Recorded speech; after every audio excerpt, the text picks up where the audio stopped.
guys, this is Raina. So what I'm doing with this series of readings, they're not really readings, they're videos. And they're going to talk about each sign of the zodiac. And they're for people who love a person who belongs to that sign. So I'm starting with Pisces, believe it or not, the last sign of the zodiac. And I've broadened this reading because I did start to do them and I am doing them over because I don't want to make it just about if you're interested in somebody romantically who happens to be this sign, because I want to incorporate also the parent-child relationships and the friendships. And sometimes people just don't understand where other people are coming from.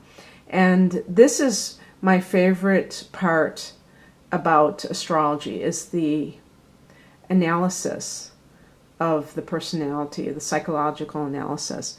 I'm not really even that keen on predictive astrology. It doesn't interest me as much as getting into the psychological makeup of each sign and the motivations of each sign. And so I thought that this might be helpful for some people. Yes, this is a broad brush type of a deal, and I'm bracing myself for the inevitable comments that people, probably the signs themselves, if they're watching for their own sign, where they say, you know, I'm not like this, I'm totally the opposite. And yes, that's absolutely true. You have more than the sun in your chart. So you can have many influences that make up who you are. And besides all of that, I just think that we transcend our astrological charts, our astrological signs. You know, I just don't think, it's just like anything else that's kind of on the outside, whether it's our gender or our race or everything else. These are all kind of like outer things. And our souls are our essence. And, you know, your astrological sign is going to change from lifetime to lifetime. So to identify with one sign seems a little silly. But on the other hand, it can be helpful in understanding people better. And I did pick a few cards that I associate with Pisces. The only problem is now I'm kind of wondering if I had it right. I thought I looked it up right before I made this video. And, you know, the moon correspondence with Pisces. I typically associate it with Pisces, but I've also seen, because Cancer is ruled by the moon, that it could be Cancer. However, some of the key words in the tarot connected to the moon card are, you know, deception and delusion, illusion, and lunacy, mooniness, being moony.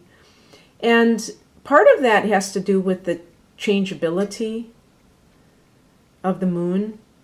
And so, you know, if you're talking about moods, because of course the moon also relates to the emotions, somebody who's constantly changing their emotions is considered a little bit out there, you know, unstable emotionally. But I definitely associate Pisces with the moon, because the creative force that is connected to this card in the tarot. By the way, I should have said that I never use this deck. This is gifted to me by a Trekkie that I know, and it's a Hobbit tarot deck. The only reason I've never used it before for readings is because it seems kind of random, the associations. It doesn't seem like they deliberately tried to connect it with the meaning, and that kind of like irked me a little bit, but I think I'm going to use it because I like the artwork. So that's one card, and then you have the Hangman, and this is connected to Neptune, the planet that rules Pisces, number 12. And so the Hangman card connects to the idea of sacrifice. And of course, the shadow side of sacrifice is martyrdom. Doing something, because you feel like you're forced to do it. If you're sacrificing and you're a willing participant, it's a good feeling. If you feel like guilted into it, manipulated into it, you will, feel that you are a victim, and therefore it's a card of martyrdom. And I was just thinking before I rolled tape here that Chris Christopherson has a song called Jesus Was a Capricorn. And actually, I think that Jesus was a Pisces, because if you look at the fish being the symbol of Christianity, that seems to go along with that. And the springtime is when Easter is. Maybe that's when his birthday is, like the spring equinox. And, we have this December 25th date. It could be because of the solstice, pagan ritual, which a lot of these Christian traditions are co-opting. So that's just something that came to my mind. And then the third one is, I'm not going to pull it up. You can see it in the middle. It's Isis, and that's kind of the moon goddess. So just associating these things, and it's also associated with creativity.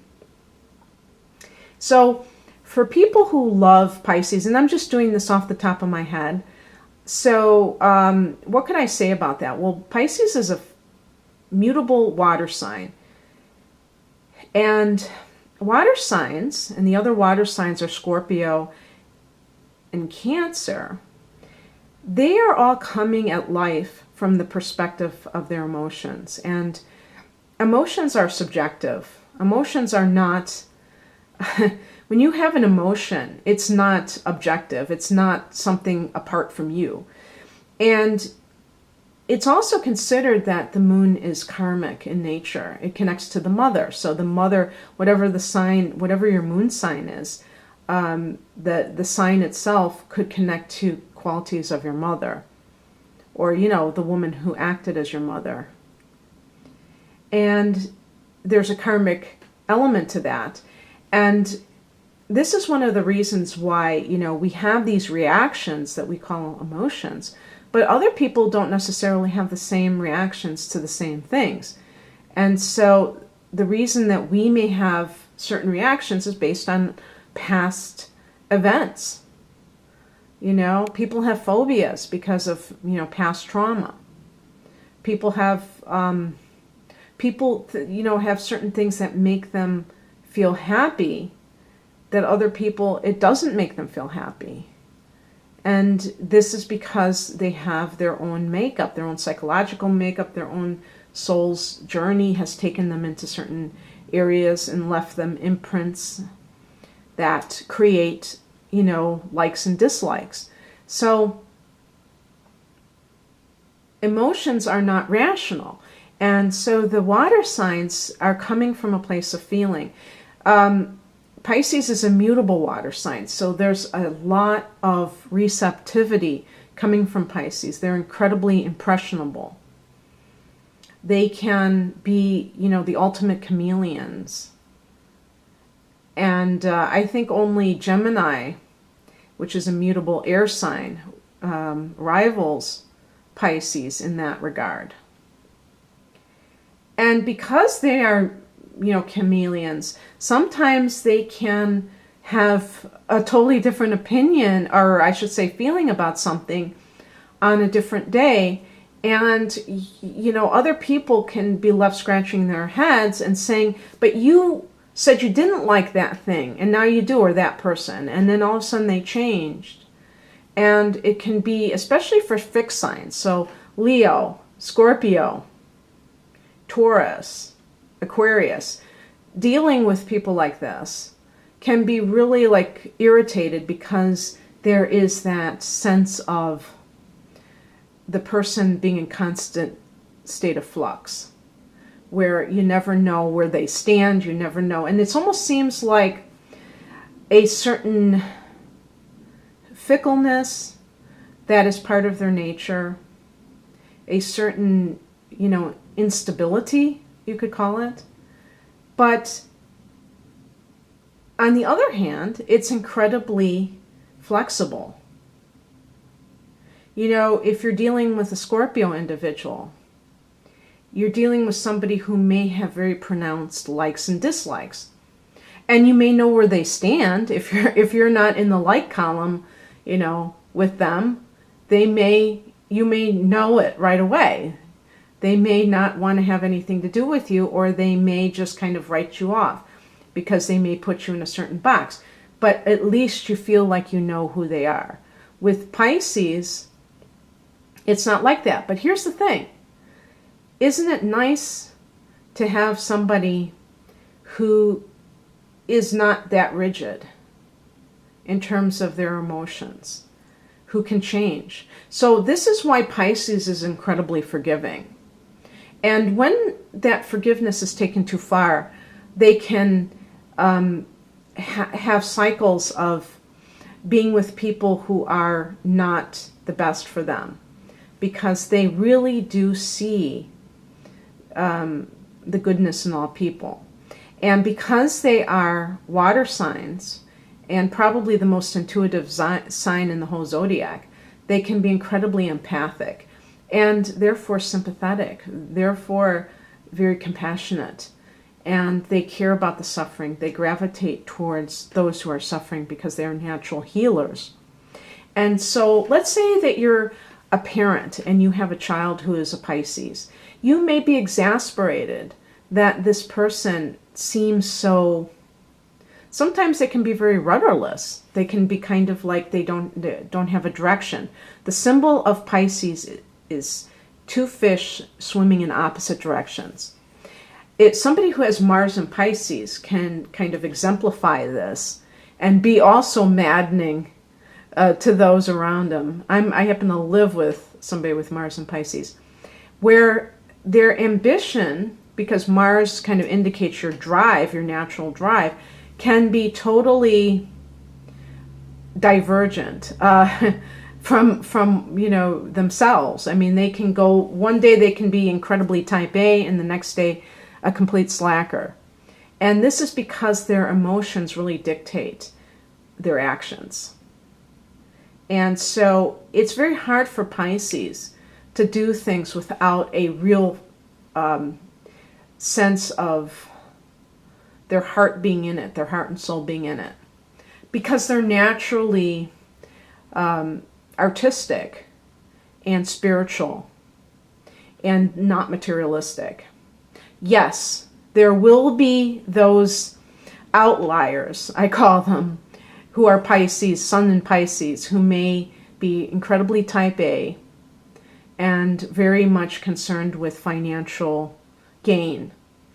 I think that they are the exception rather than the rule. Because I think the average Pisces person is not competitive. And if you are either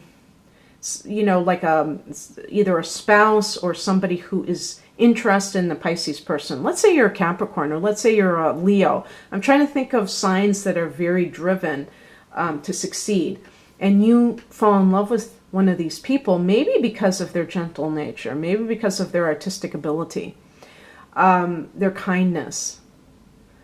You may find yourself pulling out your hair because you feel that they are slackers, because they seem to be weak, and that makes you think less of them. And you have to realize that you have to go into relationships. I'm speaking specifically of romantic relationships, but also friendships too. You have to go into these types of relationships realizing that you're not there to change that person. Even if you can make a good case for them needing to change who they are because they have certain faults. We all have faults. Every sign, every human being has faults. But it should never be the goal of a partner or a friend to take on another person as a project. And so if you are with a Pisces person, you need to accept them as is.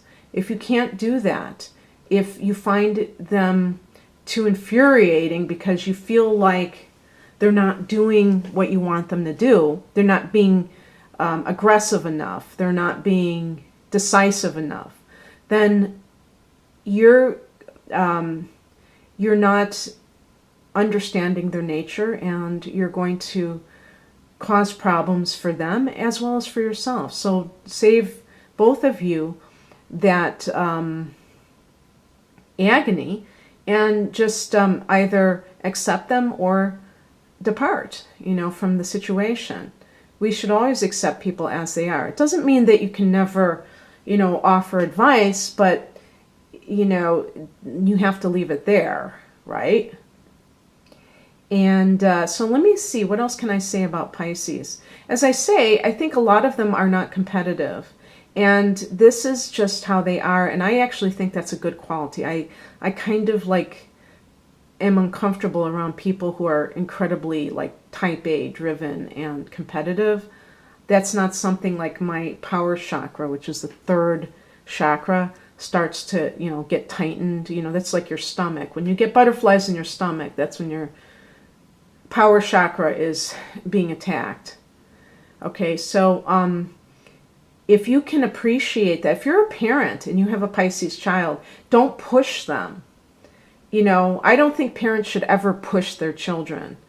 And this, of course, these are just my opinions, okay? So, I'm not the, Lord of the universe here. But, I just feel like we have to look for the gifts that people provide to the world and try to encourage them more in the people in our lives, okay? And so for Pisces, this tends to be any form of art, music, dancing, singing, any kind of performance, any kind of, they can lose themselves if they're actors or actresses. They lose themselves in their roles. They can be, just fine arts, painters. And they're also they tend to be very psychic. So let's say you're a spouse or a parent who's an atheist, and you have a, Pisces person in your life who's always talking about, they see visions, they have prophetic dreams or something like that. Don't ridicule them. If you don't, if you think that's a load of crap, just realize that this is probably very much a part of who they are. Edgar Cayce, a famous psychic from the 1900s, he was a Pisces, and this is just a sign that is really, really associated with all things creative and spiritual. And sometimes a Pisces person will go the opposite direction in order to kind of deny that part of themselves. But I always feel that it's almost unnatural for them when they do that. There's some reason. Maybe they want to gain acceptance from people who don't understand them. They have so much to offer. Never see Pisces as a weak sign, even when sometimes they may exhibit signs of being such, and even sometimes with, in terms of fidelity, sometimes because they are very impressionable with the company that they keep, they can get involved in things that they normally wouldn't get involved with. So one thing I will say, if you're a parent who has a Pisces child, when they're young, make sure that you see the kind of friends that they have so that they're not getting involved with the wrong people, because they themselves can be, the highest caliber of human being. But when they associate with the wrong element, that may all change. But Pisces has a lot to offer humanity. And so let's all hail the sign of Pisces. Okay, thanks you guys. Bye.